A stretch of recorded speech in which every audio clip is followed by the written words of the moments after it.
का साड़ी पहन के आए और मधुबनी सिल्क और पेंटिंग के बढ़ावा के लिए आपने क्या घोषणा की?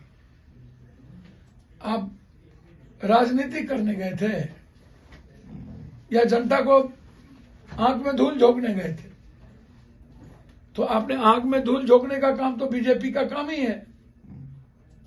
नौकरी पेशा लोगों के लिए भी सरकार ने राहत दी है। जो 7 लाख रुपए तक कमाते हैं, 8 लाख रुपए तक सालाना जो कमाते हैं, उनको 10% रिबेट है। तो कई स्लैब में चेंजेस किए गए हैं। 30% भी तो है, उस स्लैब को भी तो देखिए। 10 लाख से 12 लाख आपने किया, और उसके बाद आप 25 लाख वाले को देख लीजिए, 30% टैक्सेस कर दिया, आप 40% कर दिए। अब कितना बोझ किस पे पड़ेगा? किसान के लिए क्या किया? हेल्थ सेक्टर में आपने क्या किया? एक भी हेल्थ सेक्टर के लिए घोषणा है, जो सबसे ज्यादा महंगा है।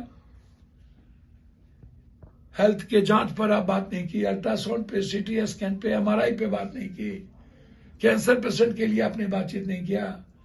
आप है मनरेगा में पैसा भी कम कर दिया गया इस बार। वही बात तो मैं कह रहा हूं, मनरेगा में जो मजदूरों को सबसे ज्यादा पैसे की जरूरत थी उसमें कम कर दिया, जिससे कॉमन मैन को, मजदूरों पर आप हमला कर रहे हैं।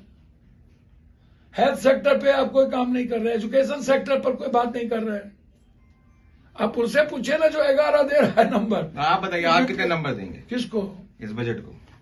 इस बजट को मैक्सिमम 3, 2, अच्छा 4, और लोग तो 0 बोलेंगे, हम तो 4 पर भी दे रहे हैं। नहीं, सरकार की तरफ से कहा जा रहा है कि तमाम बीजेपी सांसद जाएं और लोगों को बताएं कितना बढ़िया बजट है, लोगों को राहत मिलेगी, मिडिल क्लास के लिए बजट आया है। भैया गणेश भगवान को दूध पिला दिए थे ये, जब बैठले बैठले भोला बाबा को, गणेश भगवान को।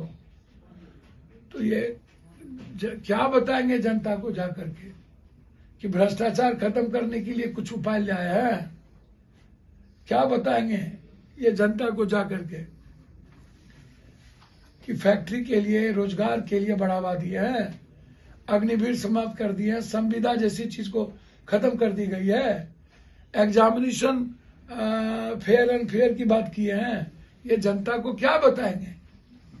कौन सा बजट है? और जो मोदी जी के लगातार 10 साल के बजट है, उसका मूल्यांकन कर लीजिए।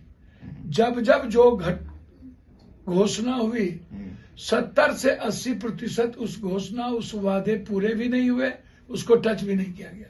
फिर नए वादे सब विभाग दिखा दिए गए। तो बस ये तो है। धन्यवाद। यह बजट आत्मनिर्भर विकसित भारत बनाने का एक मजबूत नींव देश के वित्त मंत्री जी सीतारमण जी के द्वारा देश के प्रधानमंत्री नरेंद्र मोदी जी के सोच को जमीन पर उतारने का बजट है। यह बजट गरीबों के लिए, युवाओं के लिए, अन्नदाता के लिए, नारी शक्ति के उत्थान का बजट है। मध्यम वर्ग के आर्थिक स्थिति को मजबूत करने का बजट है। यह बजट ज्ञान और विज्ञान के क्षेत्र में युवाओं को आगे बढ़ने का बजट है। देश के 100 जिलों के किसानों को, उसमें मखाना उगाने वाले किसानों के लिए विशेष राहत का बजट है। आज बिहार में मखाना बोर्ड बनेगा, एक नया वातावरण रोजगार का खिलेगा। बिहार के किसानों के लिए स्पेशल पैकेज, आईआईटी पटना की क्षमता के विस्तार का, युवाओं के प्रतिभा का सम्मान का, मिथिलांचल रीजन के लिए सिंचाई योजना का जो स्कीम आया है वह स्वागत योग्य है। बिहार में फूड टेक्नोलॉजी इंस्टीट्यूट, जो कि हमारे कृषि पर आधारित राज्य में इंडस्ट्रियल वातावरण बनाने का एक नया माहौल खड़ा करेगा। वेस्टर्न कोसी कैनाल प्रोजेक्ट की वित्तीय मदद का यह बजट अति सराहनीय है। बिहार में ग्रीनफील्ड एयरपोर्ट बनाने, पटना बिहटा एयरपोर्ट का विस्तारीकरण, आज हाईवे के क्षेत्र में, आज बजट में इनकम टैक्स पर 12 लाख का जो कमाई पर कोई टैक्स नहीं लगना, ये बजट हर दृष्टिकोण से सराहनीय है, स्वागत योग्य है। आत्मनिर्भर बिहार, आत्मनिर्भर भारत बनाने का है और देश के प्रधानमंत्री नरेंद्र मोदी और वित्त मंत्री सीतारमण जी को हृदय से बधाई। बिहार के लिए आपने जो एक बेहतर विकसित आत्मनिर्भर बिहार बनाने का जो आपका संकल्प है, निश्चित तौर पर बिहार आगे बढ़ेगा। इसके लिए हृदय से पुनः आपको बहुत बहुत आभार, धन्यवाद।